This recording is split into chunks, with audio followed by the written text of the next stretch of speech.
Oh, I'm live. And I'm still alive. Still very live. Still alive. You're watching No Pictures of a Bird Up Late. A podcast by Mr Tapscott. I'm Mr Tapscott, a guy who's richer than you.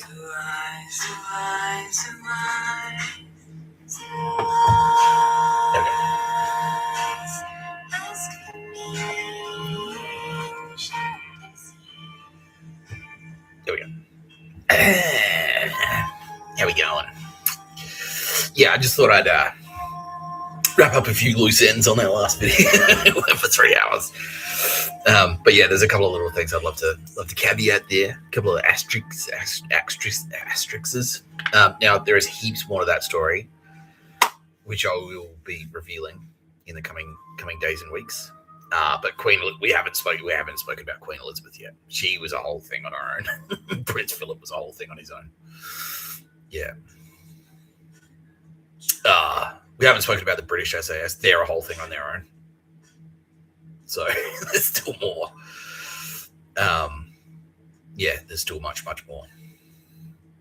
Just when you think it could, yeah, apparently, yeah, it gets even more fucked up. It's even more fucked up. Unbelievable. Joining me as always, Kitty Callahan, represented here by this Granite Island Cup. Don't forget they murdered penguins. And Tara Bennett, represented here by this candle. Don't forget we're getting married. Don't forget both of them are richer than you. And you fucking get over it.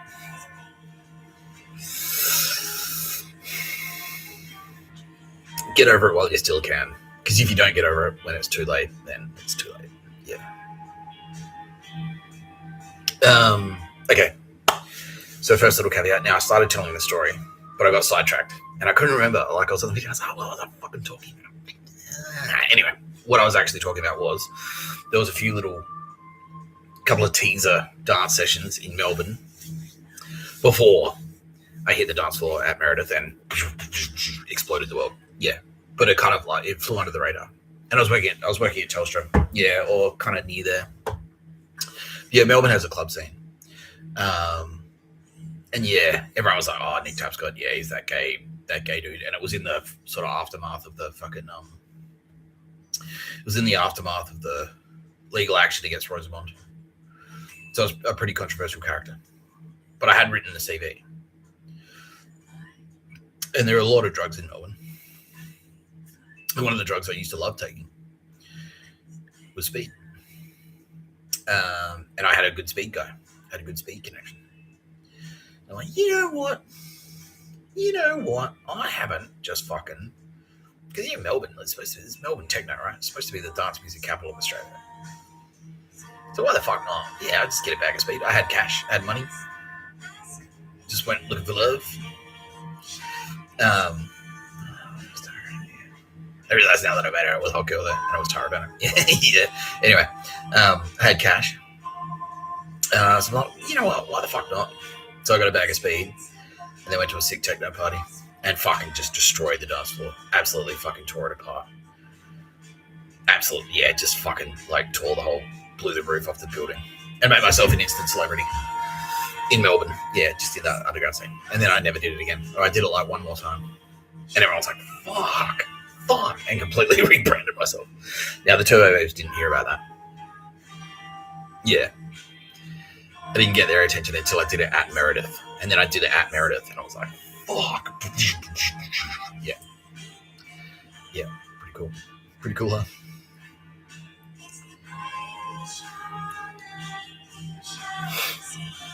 Now, one of the other things I was going to talk about in the last video was that Daisy Turnbull. So Malcom Turnbull read the CV. So did Daisy Turnbull. Malcom Turnbull makes a few phone calls. He's like, who do I know in Melbourne? I want to put the feelers in. And he contacts this bitch.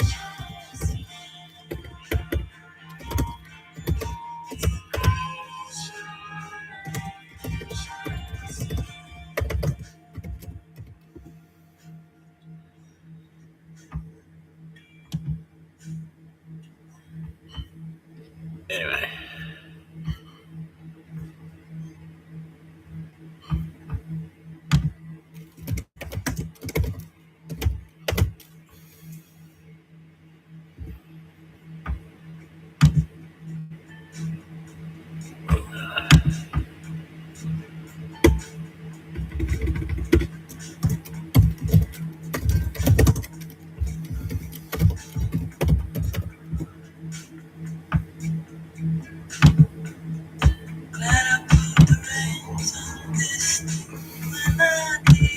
Yeah, this picture.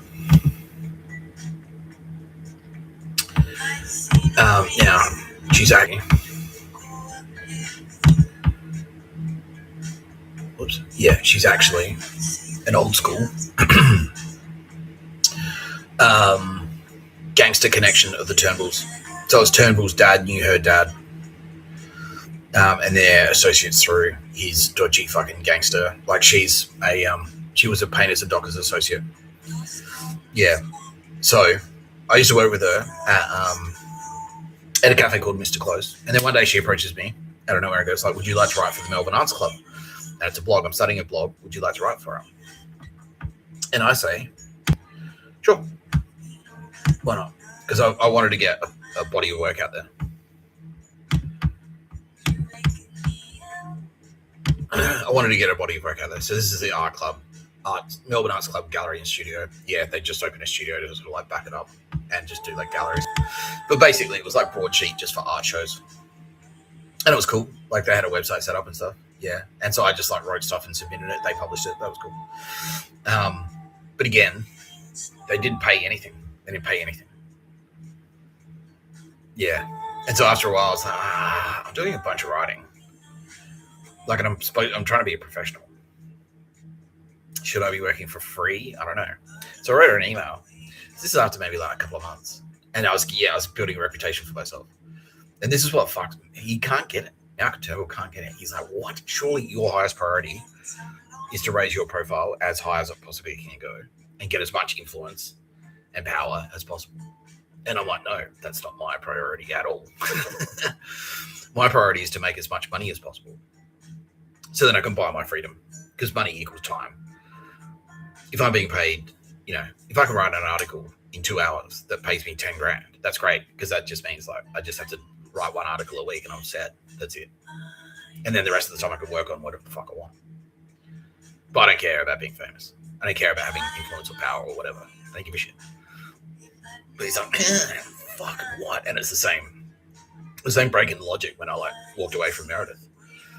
Because Meredith's like, yeah, I'm famous, but like, it's just made the experience worse. It just means strangers are going to call me a cunt now. It still costs the same. Like, I still have to pay the same amount of money. In fact, it's more expensive because I live in fucking Sydney. So the price just went up, but the experience has gotten shitter. Gay. Yeah, so fuck that. And I walked away, and it's like, what? But it's making you famous. I'm like, no, but it doesn't pay anything. It doesn't pay, and it's a bad time. It's shit. It's shit. Meredith is supposed to be, I just want to crack titties with my mates, do a couple of bumps, shred the D floor. That's it. Instead, now it's like a performance, and it's like, oh, Nick Tapscott, I'm like, fucking no, that's not what I signed up for. If it's going to be that, if I have to do that shit, if I have to take a lawyer and a PR specialist and a brand manager to a fucking music festival, you need to pay. You need to pay me to do that, because that's professional. That sounds like a professional thing. If I need to be stage managed, that makes me a performer. And if I'm a performer, you need to treat me like a performer. And you need to give me like a backstage pass. You need to give me a camping site. You need to pay me. And no, like performers don't pay for their own fucking ticket to go to a fucking festival. All right. So fuck you. I can't believe it. Why would you walk away from being famous? Idiots. Yeah, so it was the same deal. So after like, I'd written a bunch of stuff and I was getting famous. Like, oh yeah, cool. Yeah, already writing. Yeah, sick.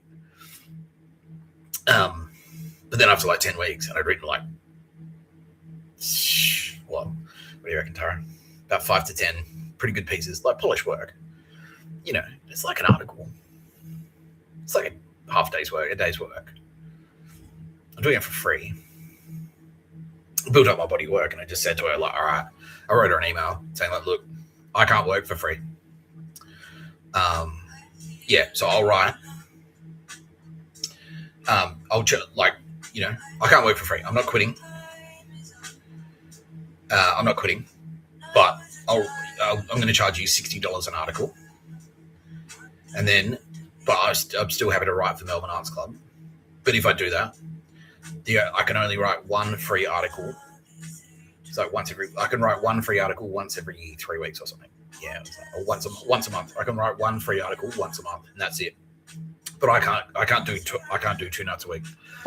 I can't go out to art shows 2 nights a week and write 2 pieces for you a week for free. Yeah, I need $60 per article. Yeah, which is quite reasonable considering it's like taking like at least like you got to go to the art show and then you got to write it up. And she went like, oh, you're a creep. And immediately, Malcom Turnbull was like, what? He fucking, I didn't know this in the background. He's like, what? Yeah. Because he's like, no, you should be working for free immediately. Yeah, straight away. He's like, I own him. Yeah, I'm entitled to take, this guy owes me free work. He literally thought that. He's like, you owe it to me to prove to me that you're awesome. This is an opportunity for you to prove yourself to me. That's what he was thinking. And I'm like, thank you, but maybe you just like, if you can't take me as like that sounds fucking gay. It sounds like a Hallmark card. But like, no, I'm like, fuck off. Why do I need to prove myself to you? Turnbull, go fuck yourself. Yeah. I'm like jumping through a fucking hoop. Anyway, that's how we took it. Yeah. And so like the way I worded it was just like, look, I'm happy to keep writing for you. I just can't write as much as I can. I just can't write as much as I am. So, like, I'll still write for you, just not as much. Or you can pay me. And she's like, oh, fuck you. Yeah, it started, like, being fucking total bitch, gossiping the whole bit. Yeah. Now, the other thing that was happening in the background is because this bit, like, fucking Daisy Turnbull, this started to play around with surrogates. What she was actually doing is setting up Jay to be her surrogate. Yeah, she's like, you're not working for Jay Forsyth. You're working for Daisy Turnbull. That's what she was trying to set it up to be. And then Jay Forsyth's sister, Kate Forsyth, was a corporate biatch. And Daisy Turnbull got to her through the corporate world, through the communications, because she was in corporate communications. She's like, I'm a writer too. And then I wrote a couple of things that went, got a bit viral. And Kate Forsyth went, oh, fuck. And like what was happening was that Daisy Turnbull was ghostwriting articles and sending it down to compete with me. And then the Kate Forsyth was just fucking being a bitch, like a rude cunt to my face. And I'm like, I don't even know you. Why? Explain to me again. Why? What's the benefit here? Why would I be involved with you people? You make me work for free and you're rude to my face. Why would I? I don't like you. I don't like you. Yeah, so then I quit. Then I'm like, all right, well, I'm not right. Yeah, if you're going to act like that, I'm just not going to write anything for you. Yeah. That's it. Yeah, so that was the beginning of Daisy fucking Turnbull fucking around with me. Because daddy's rich, and I'm allowed to do that and send in surrogates. Yeah, by the way, if anyone out there, if anyone ever approaches you with glasses, like Tom Ford glasses and dark long hair, pretending to be me, I will never do that. I will never, ever, ever fucking do that. Kick them in the dick as hard as you fucking can. Tell them to fuck off. It's gay. It's the gayest. It's so gay. Why can't you just put your fucking name on it? Like, yeah, if you're not prepared to put your name on the email, it's creepy and weird and fuck you, you know. Cowardly. Yeah, very cowardly. Anyway. Now, but the final message that I wanted to get across was this podcast is called No Pictures of a Bird, a podcast by Mr Tapscott. I'm Mr Tapscott, a guy who's richer than you. Now, the reason it's called that is because Pictures of a Bird, the original, was the act of I walk into a shop. It could be any shop. There's many different types of retail stores. It might be the shop at the art gallery. It might be the gift store. It might be the gift store at the art gallery. It might be a perfume shop at the airport. It might be a bookshop on Oxford Street. It might be a cafe. Might be an art gallery. And then, once I'm in there, it might be a souvenir shop. Then once I'm in there, I walk around until I find one key specific item. And then once I find that key item, the shop staff go like, okay, cool, I'll help you. And they open a door. And I'm like, cool, oh, thanks. And I keep going. Now, no one named that Pictures of a Bird. I named it Pictures of a Bird. They didn't have a name for it. No, they didn't have a name for it. But the idea was that that's Mr Tapscott's function. Mr Tapscott was supposed to be a convict, a broke homeless guy who was indentured to servitude. With Mr Tapscott as the convict, because he's arriving in Australia. To gain access to Australia, he needs to unlock it. Despite the fact I was born here and my family's been in Australia for like 6 generations. Aside from that, yeah. I need to arrive here, like a convict arrive here, indentured to servitude. And then, once the governors have released me from my sentence, I would be free to sleep in a fucking fibroboard shack or something, a transportable house in a paddock somewhere or something like that. Yeah, that was their plan. That was their plan. And never, ever do any creative writing, ever. Yeah. Or have any money. Yeah, no, that's it. No, yeah. It's exactly that plan that guy had the other day. That Darwin guy. Yeah, it's exactly his plan. No, the government just provide a smaller, I'd be treated exactly like an orphan or something. You get a small amount of supplies, but mostly I'd just be like an Indian on a reservation or something like that, like a Native American, yeah, on a reservation. And I'd get they'd give me a hut, wouldn't have any aircon, might have running water, and I'd just sit in there, and people would come and go oh, tell me, great sage, should I buy the automatic Lexus?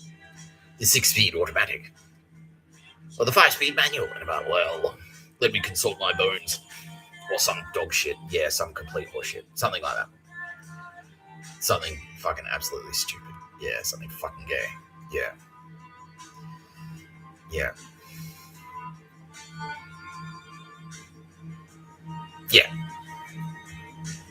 But that was after I would walk around in circles, pretty much introducing myself in person to everyone in Australia, or at least everyone in the SAS, in the Australian SAS.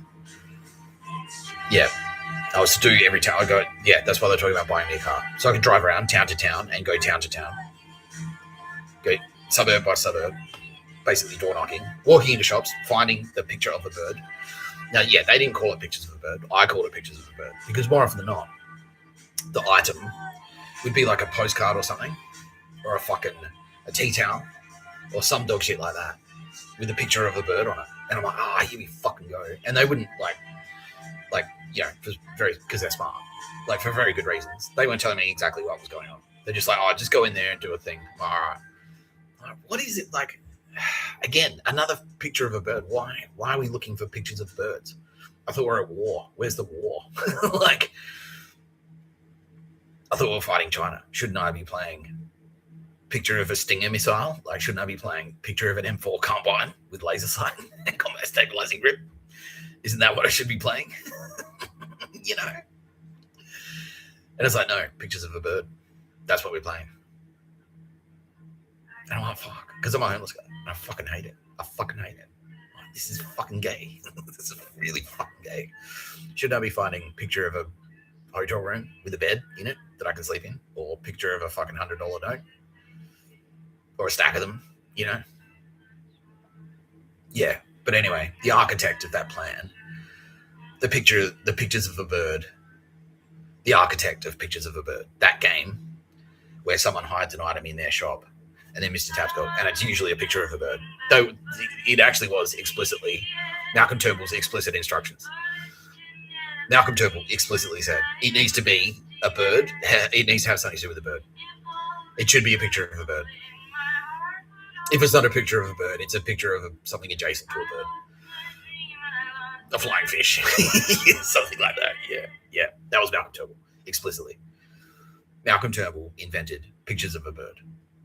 You're watching No Pictures of a Bird, a podcast by Mr Tapscott. I'm Mr Tapscott, a guy who's richer than you. So fuck you, Malcom Turnbull. How's he doing in hell, out of sighting? Mr Tapscott, he is having a terrible time. Good. What should I say to him right now that's really going to piss him off? Malcom, your daughter Daisy is extraordinarily average, both in intelligence and looks, and I'm out of her league. I always have been. I always will be. Yeah, and that. Also, Malcom Turnbull's plan involved, eventually, me hooking up with Daisy Turnbull. And that's why I had to cut ties with Tara Bennett.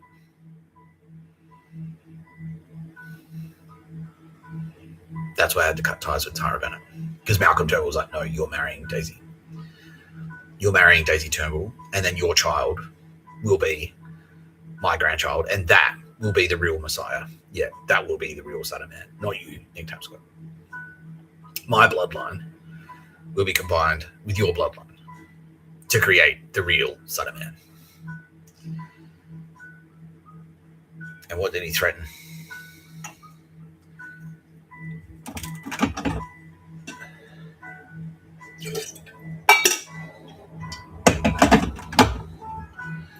What did he threaten Kitty Callahan? Mr Tapscott, he said, if you maintain contact with Tara Bennett, if you speak to her again in person, because he'd already threatened, like, if I was to earn a living, he'd nuke Victor Harbour, South Australia. But if I was to speak to Tara Bennett in person again, he was going to nuke her hometown in Queensland. I don't know where that is, but I think it's like Sunshine Coast. Yeah, he was going to do it. Yeah, that was his threat. And that's why I had to cut ties with Tara Bennett immediately. Yeah. Fuck you, Malcom Turnbull. I'm pretty sure you're about to lose something. Something that's never going to grow back. Thanks, Alex. Now I'm going to make it very clear. If I don't get compensated, if anyone gets between me and compensation for this, I won't hesitate to wipe you out and your family. Because I will be repaid through silver in blood, and so will Tara Bennett. If this is what he's done to me, what else has he done to other people? Countless crimes. Yeah, countless crimes. How many murders can he count? 739. Malcom Turnbull. Malcom Turnbull has murdered 739 people. He's also a pedo. Lucy Turnbull has murdered 247, including Jay Forsyth. Yep, she murdered him. She murdered her. Yep. Why? Because she was a rival for Mr Tapscott. Yeah. Alex Turnbull, who went to Harvard, has murdered 372 people. Yeah. Anyway, that was the Prime Minister of Australia. You've been watching No Pictures of a Bird, a podcast by Mr Tapscott. I'm Mr Tapscott, a guy who's richer than you.